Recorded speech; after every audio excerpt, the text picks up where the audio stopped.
Assalamualaikum dan selamat sejahtera. Pernahkah anda merasa dikhianati oleh insan yang paling anda sayang? Satu soalan yang ringkas, namun jawapannya mampu mengubah corak kehidupan seorang manusia. Nama saya Alisha Umairah binti Syarul Nizam. Saya berumur 16 tahun, mewakili SMK Sultan Mansur Shah, kod sekolah MEE 0074. Pada hari ini, saya ingin berkongsi sebuah buku yang telah meninggalkan kesan yang sangat mendalam dari sudut pandang saya sebagai seorang pembaca.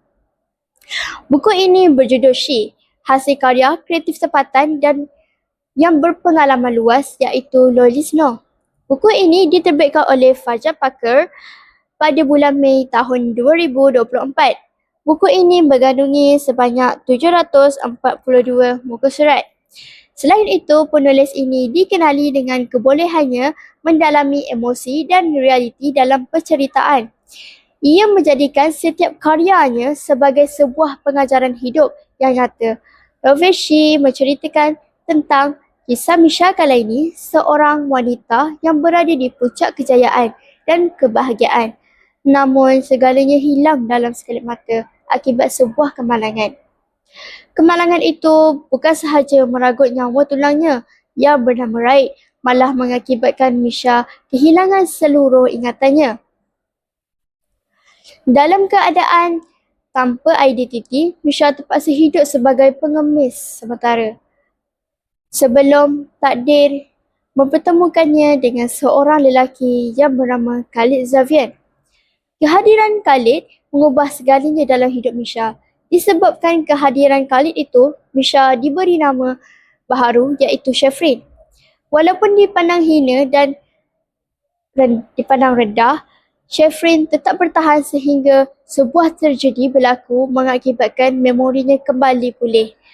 Di situlah rahsia tentang dirinya mula terungkai bahawa Misha adalah pewaris sah perniagaan terbesar di Malaysia. Segala deritanya hasil daripada rancangan jahat oleh orang terdekat. Membaca buku ini membuatkan saya berfikir secara kritis tentang terdapat beberapa nilai murni yang sangat mahal. Pertama, nilai ketabahan.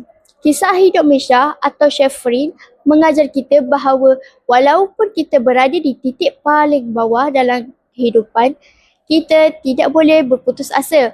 Seperti Misha bangkit daripada seorang pengemis sehingga dia kembali untuk menuntut haknya. Kedua, nilai kejujuran dalam kekeluargaan. Pengkhianatan ibu tiri Misha adalah satu peringatan buat saya bahawa sifat tamak dan kejam hanya akan memusnahkan hubungan kekeluargaan. Buku ini menekankan kejujuran dalam asas untuk setiap hubungan kekeluargaan. Ketiga, kekuatan mental.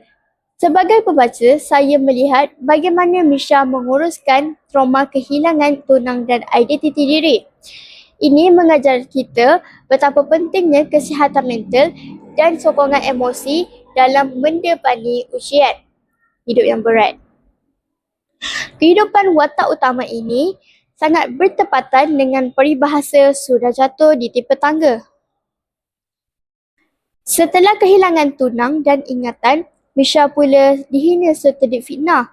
Namun semangatnya ibarat patah sayap bertukatkan paruh, iaitu seseorang yang terus berusaha walaupun dalam keadaan serba kekurangan dan kesakitan. Pada pendapat saya, Lolly Snow bukan sahaja berjaya membina plot yang sangat jelas dan kemas.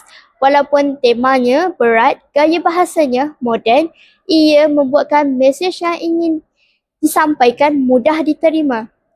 Bagaimanapun, konflik yang berterusan dalam novel ini memerlukan kematangan dalam berfikir. Buku ini sangat sesuai untuk pembaca yang berusia 15 tahun ke atas kerana mereka dapat menghadam setiap pengajaran dan rasional.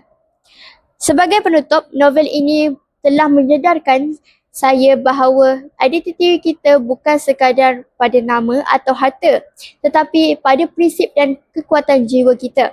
Pengkhianatan mungkin meninggalkan parut, tetapi ia juga membentuk kita menjadi insan yang lebih matang. Saya sangat menyarankan novel ini kepada rakan-rakan yang ingin mencari kekuatan dalam menghadapi cabaran. Ingatlah, setiap kegelapan pasti ada cahaya di setiap penghujungnya asalkan kita tidak berhenti melangkah. Sekian ini daripada saya. Terima kasih kerana sudi mendengar.